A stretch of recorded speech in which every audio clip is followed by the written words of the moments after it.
Salut les amis, bon je reviens vers vous pour vous donner un petit peu de nouvelles. Pour ceux qui m'ont suivi un petit peu sur YouTube, vous avez vu que j'ai repris le boulot cette semaine. Donc là, pour la production de contenu, ça va être un petit peu plus compliqué à partir de maintenant. Parce que bon bah voilà, avec le boulot la semaine et puis le week-end finir les bricoles que j'ai à faire, ça va pas être aussi facile que pendant les vacances, mais on va essayer de faire au maximum. Donc là je reviens vous faire une petite vidéo aujourd'hui sur le mur en pierre. Donc je vous reprends où je vous avais laissé la dernière fois, c'est-à-dire qu'il me restait juste la petite partie là-bas à terminer. Donc ça je vais le faire demain matin, c'est pas un problème. Et je vous avais fait une vidéo la dernière fois où je vous avais parlé de ce que j'allais mettre au-dessus. J'étais encore indécis, je ne savais pas comment j'allais couvrir mon mur. Donc on m'avait suggéré pas mal de trucs dans les commentaires de la vidéo.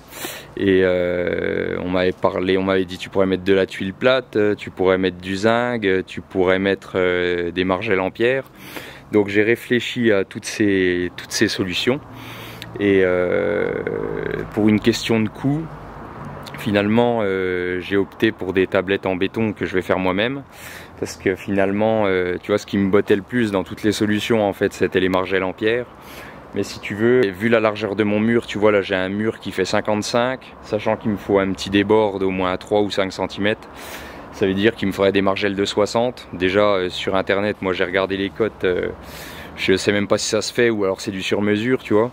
Et si ça se fait pas, il aurait fallu que je mette deux margelles les unes sur les autres, un peu comme de la tuile, tu vois, pour que l'eau elle s'écoule. Et finalement, pour une longueur de 10 mètres comme ça, en prenant les margelles les moins chères, sans compter la colle à margelles, j'en avais pour 700 balles de couvrir le mur. J'ai déjà mis pas mal de sous dans la chaux, le ciment, etc., le sable. Même si j'ai pas payé les cailloux, j'ai pas envie que le mur il me ruine, tu vois. Donc j'ai opté pour la solution économique, donc tablette préfa faite au sol que je vais venir coller par-dessus. Je vais vous expliquer un peu comment ça va se passer. Donc là tu vois, si tu montes là-haut, comme je te disais, là tu vois on a mon mur qui fait 55 d'épais, du béton jusqu'à la pierre.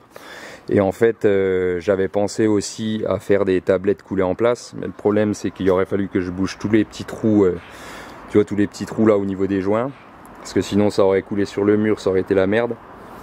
Alors du coup ce que je vais faire, tu vois, c'est que je vais venir mettre un litho comme ça à l'extérieur, tu vois, que je vais fixer juste avec un ou deux points de mastic, tu vois, parce que là il n'y a pas de poussée, on s'en fout, tu vois.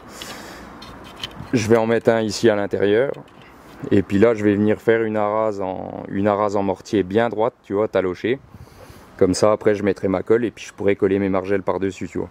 Et le fait de faire un truc pas trop mouillé, tu vois, et puis de m'arrêter un petit peu avant, ça évite que le mortier il vienne couler dans les joints, puis que mon mur il soit tout dégueulasse.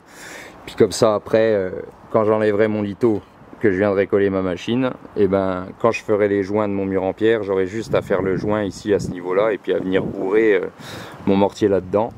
Puis de l'autre côté, ben, avec la colle à carrelage ou la colle à machin, ben, je viendrai boucher le trou du litho, tu vois. Donc ça je pense que c'est la solution la plus simple pour moi. Là j'en ai déjà préparé deux, je vais vous montrer un petit peu à quoi ça ressemble. Donc couvertine toute simple, hein, tu vois, il n'y avait pas lieu de faire un truc trop compliqué. De toute façon l'idée c'était juste de recouvrir l'épaisseur de mon mur. Donc tu vois, comme je te disais, mon mur il fait à peu près 53 à 55 d'épais suivant les endroits. Donc là j'ai des tablettes qui font 60 de large, tu vois. Donc 60 de large avec une légère pente. Je sais pas si on voit à la caméra, tu vois, mais le côté là est plus épais que celui-là. Il y a une différence d'1 centimètre entre les deux, ce qui fait que j'ai une pente d'1 centimètre sur mes 60 de large. Donc en fait l'idée c'est que quand il va pleuvoir, ben, l'eau forcément elle va suivre la pente de la tablette. Elle va arriver ici, et puis là tu vois, je vais te faire un gros plan. J'ai fait une petite goutte d'eau, tu vois.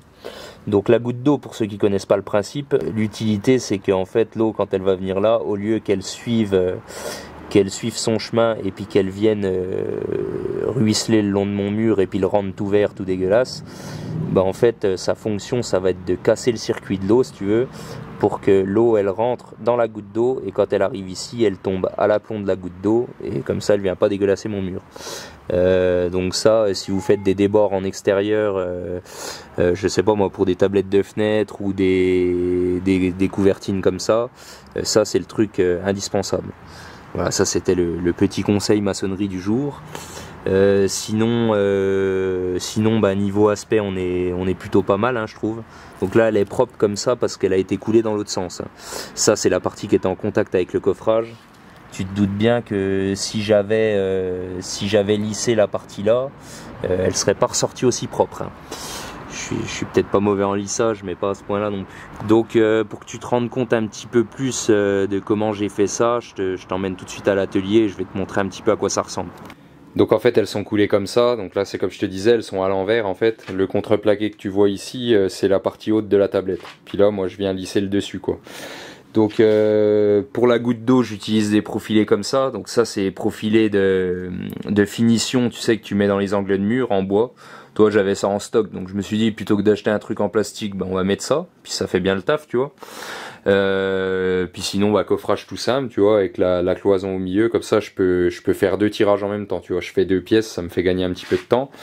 La seule petite complexité du truc, on va dire, si c'est pas vraiment une complexité, mais toi je vais enlever le côté là, c'est la petite pente tu vois.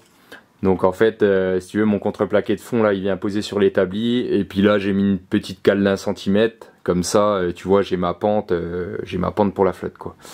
Donc voilà, sinon bah une fois que c'est fini, après on vient visser tout ça, je mets un petit peu d'huile de décoffrage avec un chiffon là-dedans et puis on coule quoi. Donc voilà, c'est tout simple.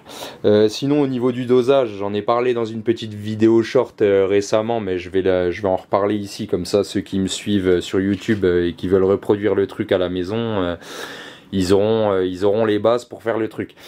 Donc au niveau du dosage, je fais un dosage de 3 pour 1, donc c'est-à-dire que je mets 3 seaux de mélange pour un seau de liant. Donc le mélange, j'appelle ça mélange, c'est le mélange sable gravier, tu vois, du 0,14 quoi. Donc 3 seaux de 0,14 pour un seau de liant. Et le liant que j'utilise, je le compose de 3/4 de ciment blanc pour 1/4 de chaux. Je mets de la chaux pour avoir l'aspect un peu pierre du truc. Hein, j'ai parcouru un petit peu les forums, tu vois, je me suis renseigné, et souvent ce qui ressort, c'est que pour avoir l'aspect pierre, faut mettre un petit peu de chaux. Donc j'ai mis un petit peu de chaux, et puis ça donne le résultat que tu as vu dehors tout à l'heure quoi. Donc voilà, donc 3/4, 1/4. Vu que c'est des tablettes et puis qu'elles sont beaucoup exposées aux intempéries, il faut les hydrofuger. Donc pour les hydrofuger, tu vois, j'ai mon petit produit qui va bien. Donc hydrofuge de masse, tu vois. Donc valeur sûre, hein, par Ex-Lanco. Je vais te faire une qualité d'image au top pour que tu puisses lire en même temps. Donc tu vois, imperméabiliser mortier et béton, limite la formation d'efflorescence et de salpêtre, haute résistance à la pénétration d'eau. Donc voilà, c'est exactement ce qu'il nous faut. Au niveau du dosage, c'est marqué là, tu vois, 1 à 2 litres pour 100 kg de ciment. Donc ça, après, c'est suivant la quantité de béton que vous aurez à faire, quoi. Donc ça c'est la base du truc. Ensuite, pour la solidité, moi je mets pas de ferraille dedans, hein. Je mets pas de ferraille, mais du coup je mets de la fibre de verre. Donc j'ai commandé de la fibre de verre. C'est la fibre de verre que j'utilise pour tous les trucs que je fais en béton. Si vous me suivez un peu sur la chaîne, vous avez vu que je fais des meubles en béton, des tas de trucs.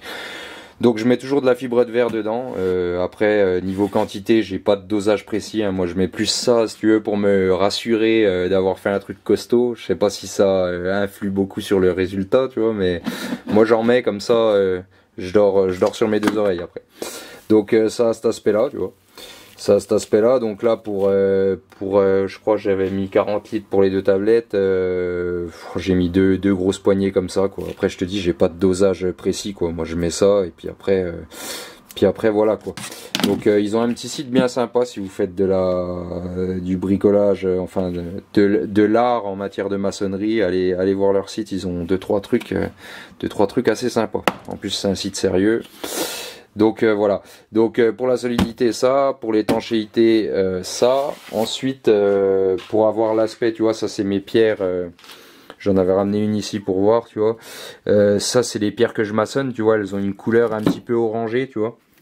Donc vu que mon mélange moi il est assez blanc avec la chaux et le ciment blanc, ce que je fais c'est que je mets du colorant ocre dedans pour essayer d'avoir cet aspect là, tu vois. Et du coup c'est du colorant que j'avais ça en stock à la maison, donc du Sikassim Color couleur ocre. Donc ça par contre faut y aller doucement avec ça parce que ça colore super fort, hein. Si vous achetez ça, faut pas verser le truc comme ça dans la bétonnière parce que t'as vite fait de te retrouver avec des tablettes orange, tu vois. Et moi c'était pas l'idée, si tu veux, c'était d'avoir un blanc un petit peu orangé. Bon là en l'occurrence l'aspect il est un peu trop blanc à mon goût, hein. Dans les prochaines j'en mettrai un petit peu plus, mais là j'y suis allé vraiment doucement, tu vois, genre j'ai dû en mettre allez, 5 centilitres dans 40 litres, tu vois. Donc j'ai dosé à la cuillère, tu vois, j'y suis allé tout doucement. Ça me paraissait bien dans la bétonnière, puis une fois que j'ai étalé là, tu sais, en séchant, ça blanchit un petit peu, et puis finalement, bon, la prochaine fois, je doserai un petit peu plus fort, mais j'irai doucement quand même, parce que je te dis, ça peut vite tourner au drame, l'histoire. Donc voilà, ça c'est les ingrédients principaux du truc. Si vous voulez me suivre dans mes petites aventures de maçonnerie, mes petits bricolages et mes petits tutos, je vous invite à vous abonner en cliquant sur le bouton qui est en bas de la vidéo et puis à activer la petite cloche, comme ça vous aurez les notifications. Et je vous dis à très bientôt dans une nouvelle vidéo. Allez, ciao les amis!